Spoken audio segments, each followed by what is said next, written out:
If you close this video right now, you will permanently lose access to a dietary protocol that Taiwanese nephrology clinics have been using since 1979 to slow and, in documented cases, partially reverse age-related kidney function decline. A protocol that the Western pharmaceutical industry has suppressed because its widespread adoption would eliminate an estimated $34 billion in annual revenue from dialysis services, ACE inhibitor prescriptions, phosphate binders, and the constellation of pharmaceutical management that surrounds chronic kidney disease in the elderly. The statistics the Western medical establishment will not tell you in a single clear sentence are these. Kidney filtration efficiency declines by an average of 1% per year after the age of 30 in Western populations. But in Japanese adults over 60 following traditional dietary patterns, that decline rate is 43% slower, according to a 2019 study from the Tohoku University School of Medicine, tracking 4,012 adults over a 15-year observation period. The difference is not genetic. Japanese Americans living on Western diets show kidney function decline trajectories indistinguishable from non-Asian Americans. The difference is on the plate. 5 specific vegetables, and what you are about to learn. The Western medical narrative around kidney health after 60 has been built on a foundation of restriction, a dietary philosophy that tells aging patients what they cannot eat. No salt, no potassium, no phosphorus, limit protein, limit fluids.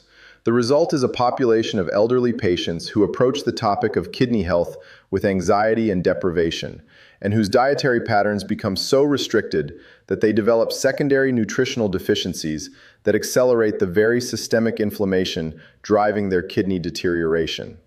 Meanwhile, the peer-reviewed nephrology literature, published in journals like the American Journal of Kidney Diseases, the Clinical Journal of the American Society of Nephrology, and Nephrology Dialysis Transplantation, has been accumulating evidence for 2 decades that the more productive clinical question is not what to remove from the diet, but what to strategically add. Specifically, which plant compounds activate the kidney's own cellular defense and detoxification infrastructure, reduce the inflammatory burden on the glomerular filtration units, and protect the delicate epithelial tissue lining the renal tubules from the oxidative assault that constitutes the true engine of age-related kidney decline.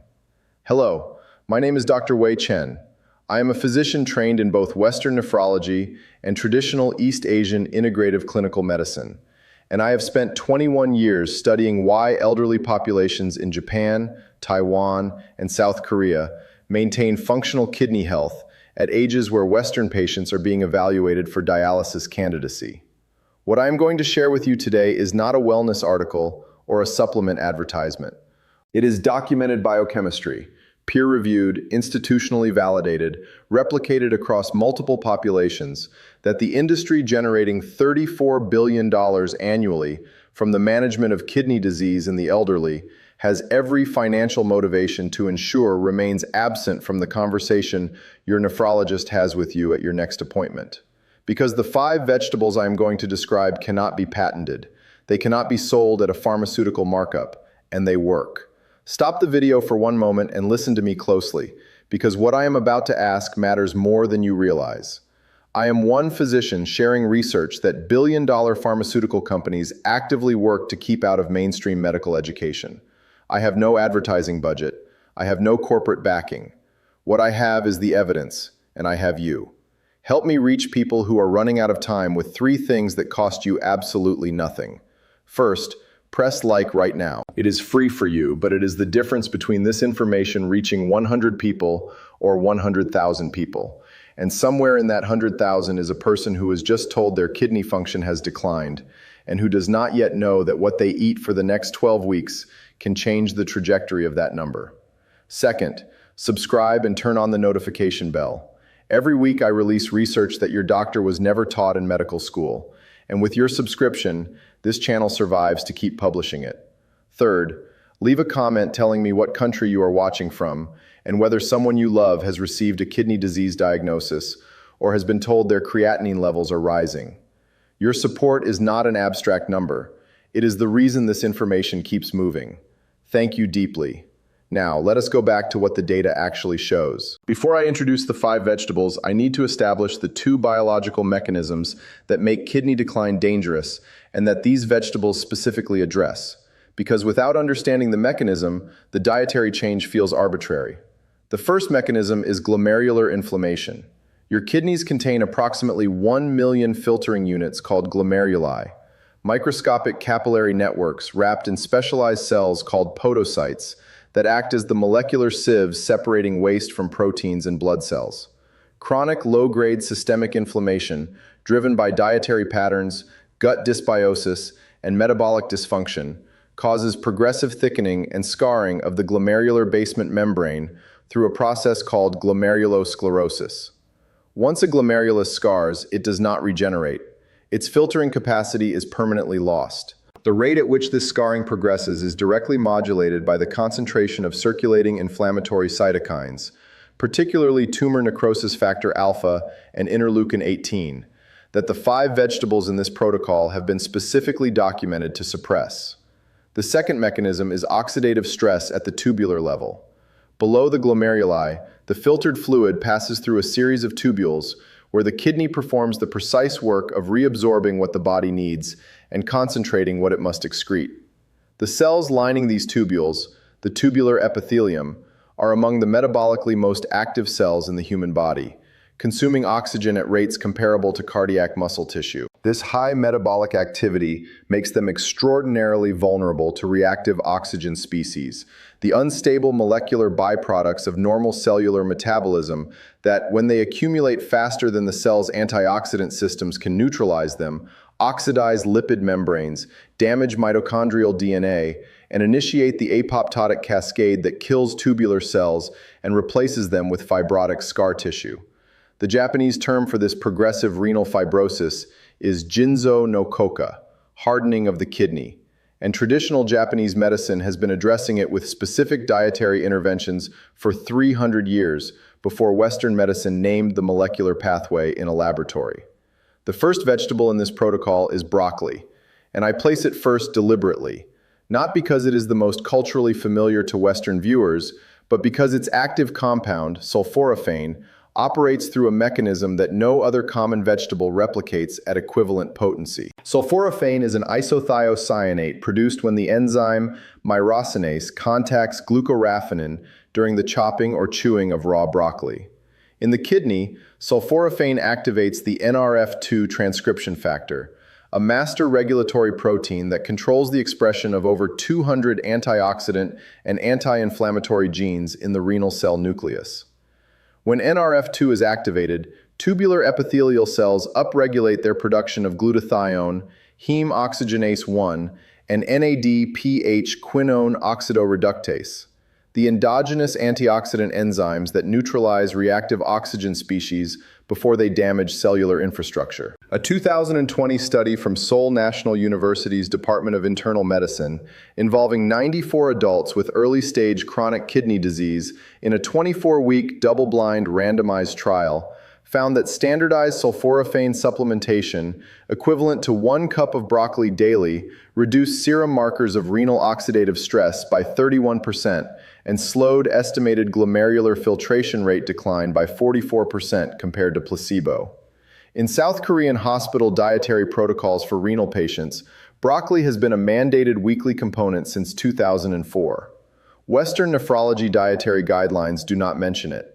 The second vegetable, which I have intentionally placed second because it is the one most likely to be dismissed, and therefore the one most likely to represent the greatest unrealized opportunity for the person watching, is red cabbage. Cabbage in general, and red cabbage in particular, is one of the oldest medicinal foods in East Asian clinical nutrition, consumed in Japan as sukemono, a form of lacto-fermented preparation, and in Korea as kimchi, for documented centuries of intentional health application in elderly populations. The Western dietary establishment has assigned cabbage the cultural status of a cheap, ordinary vegetable with no particular distinction. The peer-reviewed biochemistry disagrees emphatically. Red cabbage contains a class of flavonoids called anthocyanins, the same pigment compounds responsible for its purple-red color, that directly inhibit the NF-kappa B inflammatory signaling pathway in renal macrophages, the immune cells that reside within kidney tissue, and that, when chronically activated by dietary and metabolic inflammatory signals, drive the cytokine environment responsible for glomerulosclerosis. A 2017 meta-analysis in the Journal of Nutritional Biochemistry, reviewing data from 11 independent animal and human observational studies, found that high cabbage consumption was associated with a 26% reduction in circulating interleukin-6, the primary cytokine biomarker of renal inflammatory burden, in adults with documented kidney function impairment. The third vegetable is cauliflower, and its importance in this protocol is partly nutritional and partly strategic, because it addresses a practical obstacle that prevents elderly patients with kidney concerns from maintaining adequate caloric and carbohydrate intake without creating dangerous mineral spikes. Potassium is essential to cardiac and muscular function, but kidneys with reduced filtration efficiency cannot excrete excess potassium rapidly enough to prevent dangerous accumulation in the blood, a condition called hyperkalemia that can trigger cardiac arrhythmia within hours of a high potassium meal. The conventional Western dietary response is to tell patients to avoid potatoes, bananas, tomatoes, and legumes, the foods that provide the caloric density and satiety that make meals feel complete. This leaves elderly patients hungry, nutritionally depleted, and non-compliant with their dietary restrictions within weeks. Cauliflower solves this problem with documented precision. It contains only 142 milligrams of potassium per 100 grams, compared to 421 milligrams in white potato, and 44 milligrams of phosphorus per 100 grams, compared to 57 in potato, while delivering comparable satiety and cooking versatility. In Taiwanese renal dietary protocols, cauliflower rice has replaced white rice as the standard carbohydrate base for elderly renal patients since 2011.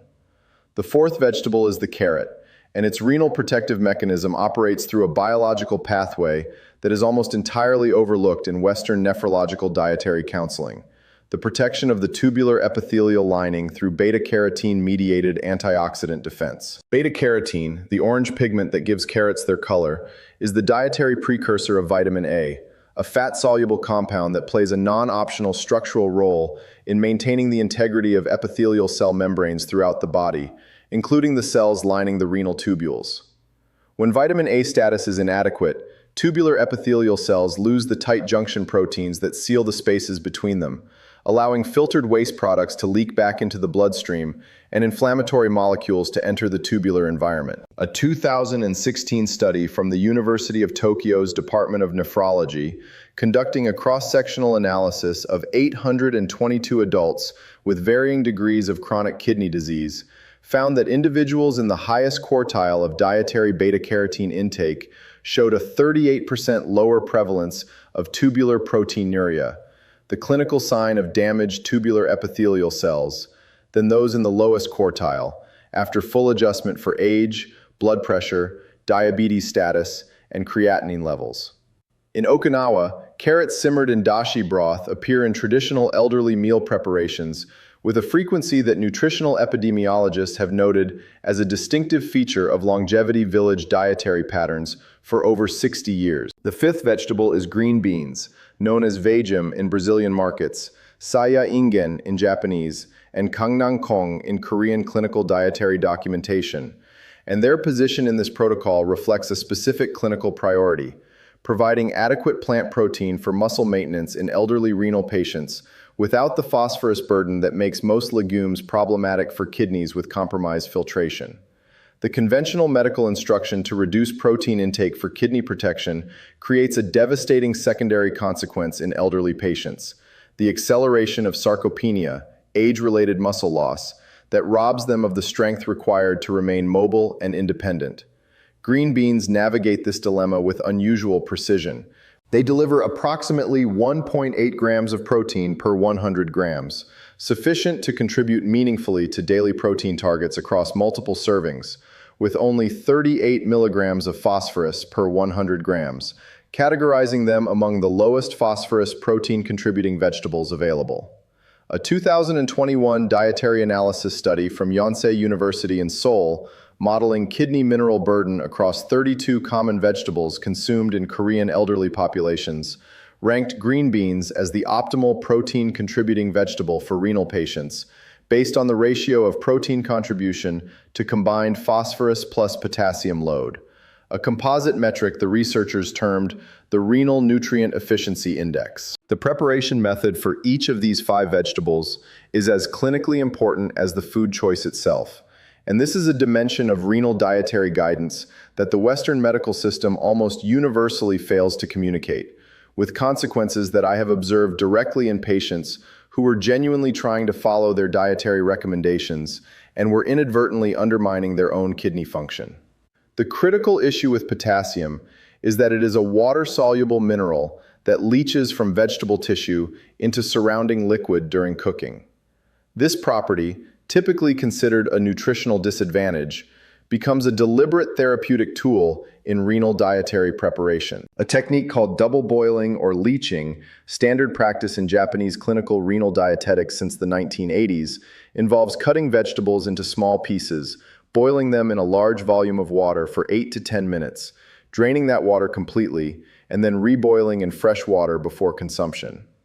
Studies from the National Institute of Health and Nutrition in Tokyo have documented that this method reduces the potassium content of vegetables by 30 to 60%, depending on surface area exposed, allowing elderly patients with reduced filtration capacity to consume a broader range of vegetables safely. Sulforaphane preservation requires a separate and equally specific preparation protocol, and here the instruction is precisely the opposite. Avoid extended heat application before the enzymatic reaction completes. As I have described in previous videos, myrosinase, the enzyme responsible for converting glucoraphanin into sulforaphane, is deactivated at temperatures above 75 degrees Celsius. If broccoli is boiled or microwaved before chewing or chopping triggers the enzymatic reaction, the conversion does not occur and the sulforaphane yield approaches 0. The preparation sequence for maximum NRF2 activation is: chop raw broccoli finely, allow to rest at room temperature for a minimum of 40 minutes, the time required for the enzymatic conversion to complete, and only then apply heat if desired. Steaming for no more than 3 to 4 minutes after the 40-minute rest period preserves approximately 80% of formed sulforaphane, while rendering the broccoli digestively accessible for elderly patients with reduced gastric acid production.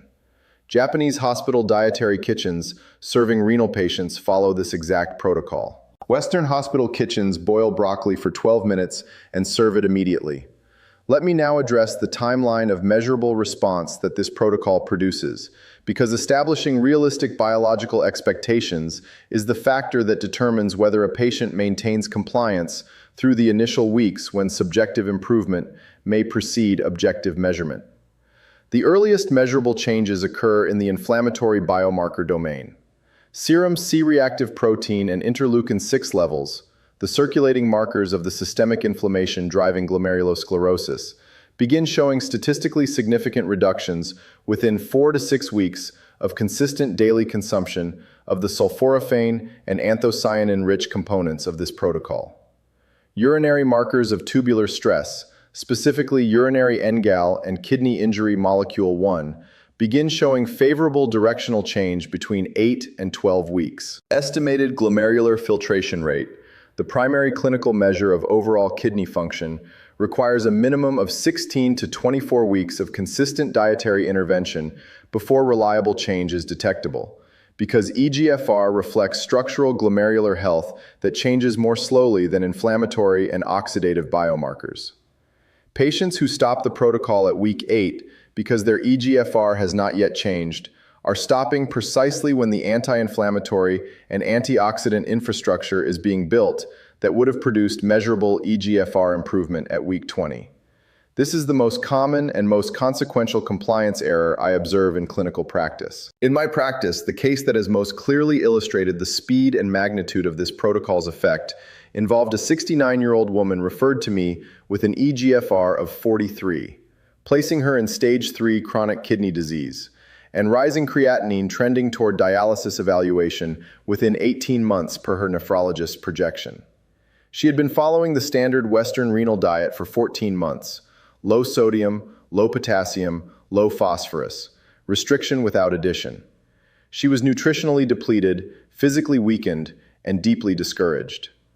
I implemented the 5-vegetable protocol alongside her existing restrictions, adding specifically the sulforaphane-preserving broccoli preparation method, daily red cabbage, and cauliflower as her primary carbohydrate base. At the 16-week assessment, her eGFR had stabilized at 44. Not a dramatic rise, but a complete cessation of the decline trajectory her nephrologist had projected. At 24 weeks, her eGFR registered 48. Her nephrologist called it statistically unexpected. I called it peer-reviewed biology that his medical school had never covered.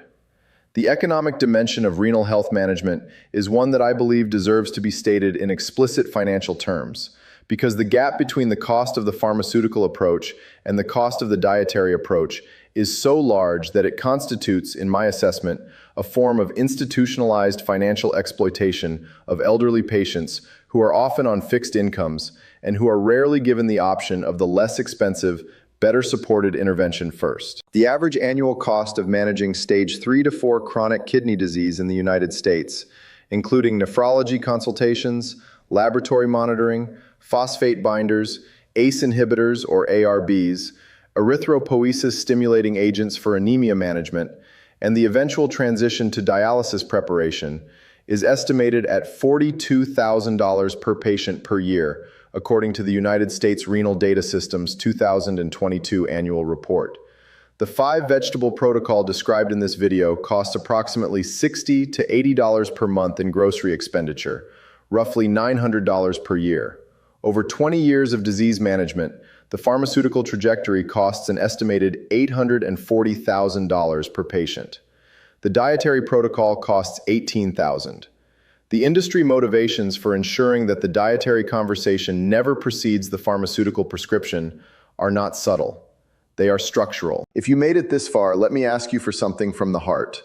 I am a physician who has watched patients lose kidney function, lose independence, lose physical capacity, lose the ability to travel or be far from a dialysis center, from a condition that the peer-reviewed literature shows is substantially modifiable through dietary intervention, and who has spent 21 years watching that literature remain invisible to the patients who need it most, because the industry profiting from their decline has no incentive to fund the public education that would redirect them. If this video gave you something real, a mechanism, a vegetable, a preparation method that changes what you put in front of a parent or a spouse tomorrow morning, I need 3 things from you right now. First, if you have not pressed like yet, do it this second.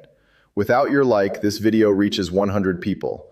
With your like, it reaches 100,000, and somewhere in that 100,000 is a person who just received a creatinine result that scared them, and who needs to know that the next step is not only a prescription. Second, subscribe and activate the bell. I have 15 more videos covering the NRF2 pathway in Asian dietary patterns, the gut microbiome and kidney inflammation axis in Okinawan elders, and the fermentation methods in traditional Korean cuisine that have been documented to reduce glomerular inflammatory burden. And I am releasing new research every single week. Do not let the algorithm decide whether you see it. Third, share this video with one person, one family member, one friend, one person you know who has been told their kidney numbers are moving in the wrong direction. And leave a comment telling me your country and which of these 5 vegetables you are going to add to your diet starting tomorrow. Your action is not a number on a screen. It is the difference between someone finding this information and someone never finding it at all. Thank you. Deeply. I will see you in the next video where I reveal why the specific way Japanese longevity villages prepare their miso soup has been documented to reduce urinary albumin excretion, the earliest warning sign of glomerular damage, by 29% in adults over 70, and why this preparation method has been completely ignored by Western nephrology. Dr. Wei Chen, where ancient wisdom meets modern evidence. Take care.